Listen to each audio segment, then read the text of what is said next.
Assalamualaikum warahmatullahi wabarakatuh. Assalamualaikum warahmatullahi wabarakatuh. Perkenalkan, nama saya Fikri, guru ngaji. Fikri atau Fitri? Fikri. Oh, okay. Iya, saya guru ngaji di Tegerong Entertainment. Oke. Ustadz, kaitannya dengan perkataan Imam Malik yang mengatakan ta'allamal adaba qabla an tata'allamal ilma. Beliau belajar adab 16 tahun, belajar ilmu 4 tahun. Yeah.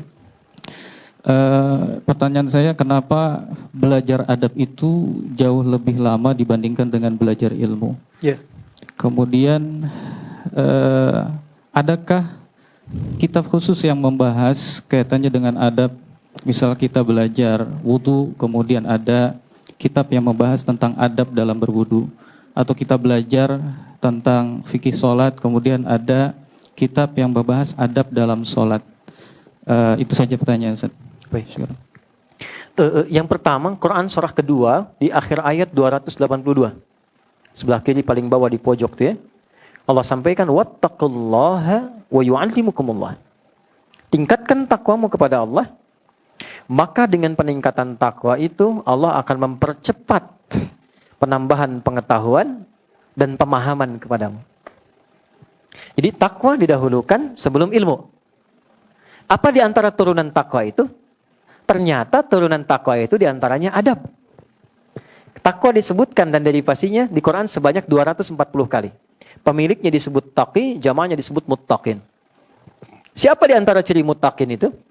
Dua. Satu, yang punya adab terhadap Allah. Dari mulai dia menata bangunnya, dia doanya, dia berinteraksi dengan istighfarnya. Quran surah ke-51 ayat 15 sampai dengan 23. Ya?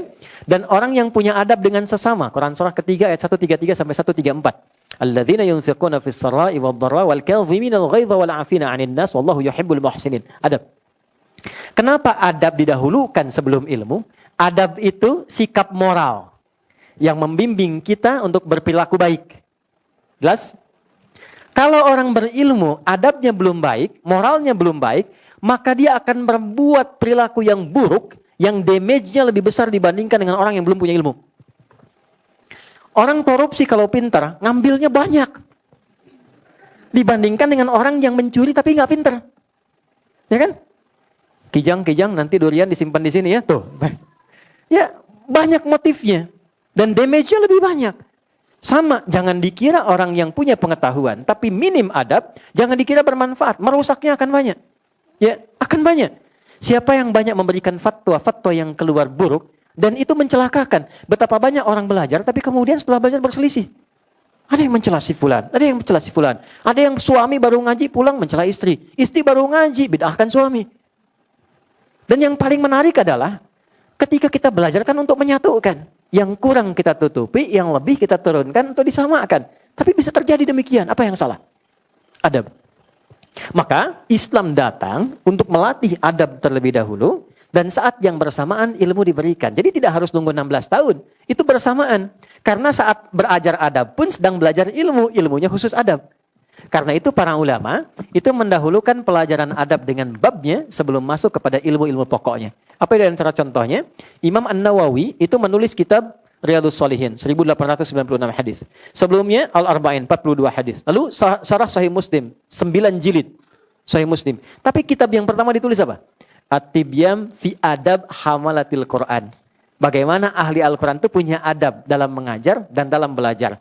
Anda lihat di antara bab pertamanya. Wala yata'allamu illa mimman kamulat ahliyatuhu. Tidaklah seorang murid belajar kecuali kepada guru satu yang pakar di bidangnya. Jangan sampai ini mengundang belajar hadis tapi pada orang yang tidak tahu hadis. Kalau gurunya paham fikih, fikih saja. Gurunya tafsir, tafsir saja. Jangan diminta guru tafsir ngajar fikih. Salah. Yang kedua apa? Wa kamulat akhlaquhu. Akhlaknya baik. Jangan sampai memang pintar. Tapi maaf, membencinya banyak. Kasar kata-katanya. Sehingga muridnya keluar pintar nas tapi pintar juga kekasarannya. Pintar juga mencela orangnya. Itu kata Imam Nawawi nggak berkah ilmunya. Maka adab penting. Datanglah dari guru lokal namanya Syekh Muhammad Hashim bin Ash'ari. Menulis 19 kitab. Di antara 19 itu kitab pertamanya Adabul Alim wal Muta'allim.